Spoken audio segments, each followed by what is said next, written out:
كيكه بالشكلاط خفيفه هشيشه ولذيذه جدا جدا. فقط بجوج بيضات كتحضر بسرعه في دقائق، تتكون في الفران بطريقه سهله جدا جدا. ما غاديش تحتاجوا لا للطراب ولا بزاف ديال التعقيدات. فما عليكم الا تتبعوا الفيديو الاخير ديالو باش تشوفوا المقادير طريقه التحضير.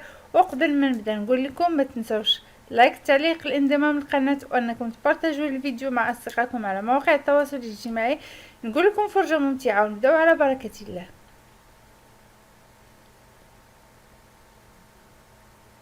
وبالنسبه للمقادير فغادي نحتاجو 2 كيسان عنبه ديال الدقيق او ما يعادل 200 غرام، 150 غرام ديال الشكلاط العادي، 100 مليلتر ديال الحليب اولا كاس صغير، 100 مليلتر ديال الزيت اولا كاس صغير، وجوج حبات ديال البيض، فانيليا بودره، 2 اكياس ديال خميره الحلويات، و3 ديال الاكياس ديال شوكولاته بودره اولا تقدروا تستعملوا الشكلاط العادي بودره بدون سكر، تستعملوا منه 2 الملاعق كبار اولا 20 غرام.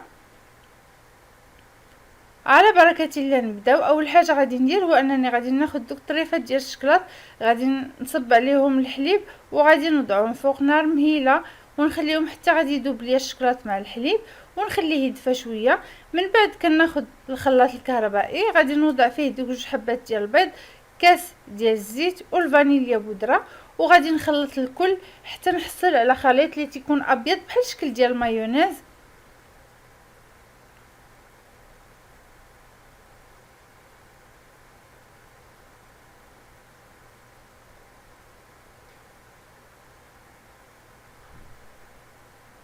من بعد غادي نضيف داك الخليط ديال الحليب مع الشكلاط اللي كما قلت لكم خاصو يكون دافي باش ما يطيبش ليا البيض ويخسروا ليا. وهنا الا بغيتو تزيدوا النكهه ديال هذا الكيك كتقدروا تضيفوا شويه ديال القهوه سريعه الذوبان، كنخلطوها مع شويه ديال الماء. بالنسبه للمحبين ديال المذاق ديال القهوه كنعاود نخلط الكل جيدا واحد 3 ديال الدقائق حتى ل 4 ديال الدقائق. من بعد كنصب الخليط ديالي في واحد الاناء،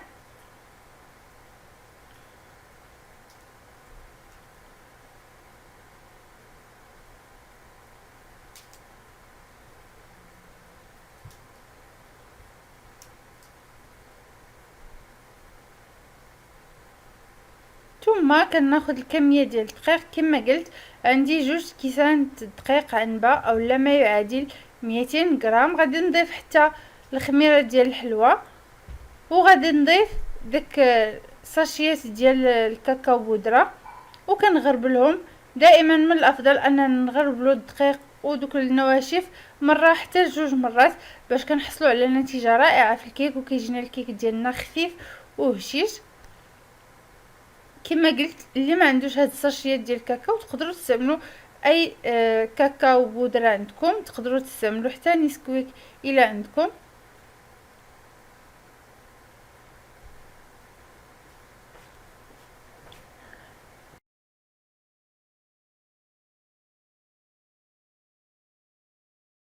ثم كنخلط الخليط ديالي مزيان حتى كينسجموا ليا النواشف مع داك الخليط الاول.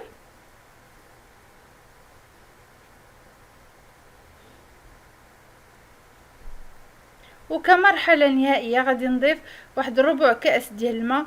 دائما كنقولها وكنعاودها وغنبقى نعاودها لكم دائما في الكيك، هاد لاستيس ديال اننا نضيفوا واحد الكميه قليله ديال الماء اما غليان او لا بارد في الاخر، فكتعطينا نتيجه رائعه وبزاف ديال البنات جربوها. كنضمنوا ان الكيك ديالنا غادي يطلع وكيجي كيك هشيش بزاف بزاف ولذيذ. من بعد غادي ناخذ مول مستطيل دهنته بشويه ديال الزبده ورشيته بالدقيق، ثم غادي نصب فيه الخليط ديالي. كما كيبان لكم فالخليط شويه عاقد لانه باقي غادي ندير واحد الطبقه من الفوق.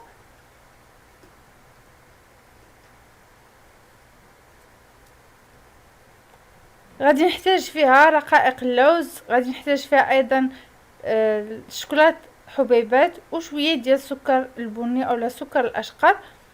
فكناخذ شويه من دوك اللوز رقائق كنوضعهم من الفوق، كنرش عليه تقريبا واحد 2 ملاعق كبار ديال السكر بودره، وكنرش ايضا شويه ديال الحبيبات ديال الشوكولات.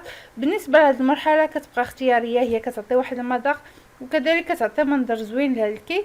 بالنسبه للناس اللي ما يتوفرش على هاد العناصر تقدروا طيبوا الكيك ديالكم عادي ومن بعد تزينوه بشويه ديال الشكلاط مع الياغورت، اولا تقدروا تدهنوه فقط بشويه ديال العسل او المربى. فانتوما بالنسبه للزين كيبقى لكم الاختيار، غير كما قلت هاد الطبقه كتعطي واحد القرمشه غزاله للكيك وكذلك كتعطي منظر زوين. فانا غادي نستمر حتى غادي نكمل الزين ديال الكيك، ومن بعد غادي ندخلها الفرن ساخن. سخنته فقط واحد 5 ديال الدقائق قبل، وغادي ندخل ليه الكيكه ديالي. فهي نهائيا ما كتاخذش وقت كبير، واحد 25 حتى 30 دقيقه كتكون طابت، وكيكون هذا هو الشكل ديالها. كتجي خفيفه ولذيذه ورائعه. كما شفتوا مكوناتها بسيطه جدا، وكذلك طريقه تحضيرها سهله وسريعه، كتكون في دقائق في الفران.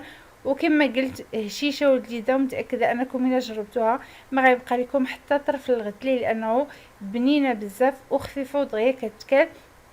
كنتمنى الفيديو ديال اليوم يكون عجبكم كالعاده. الا عجبكم ما تبخلوش عليا بلي لايك ديالكم، التعليقات، الانضمام من القناه اللي كنتو اول مره كتزوروها، تبارطاجيو لي فيديو مع اصدقائكم على مواقع التواصل الاجتماعي. نقول لكم شكرا على تتبعكم، ونعطيكم موعد جديد في فيديو جديد. الى اللقاء.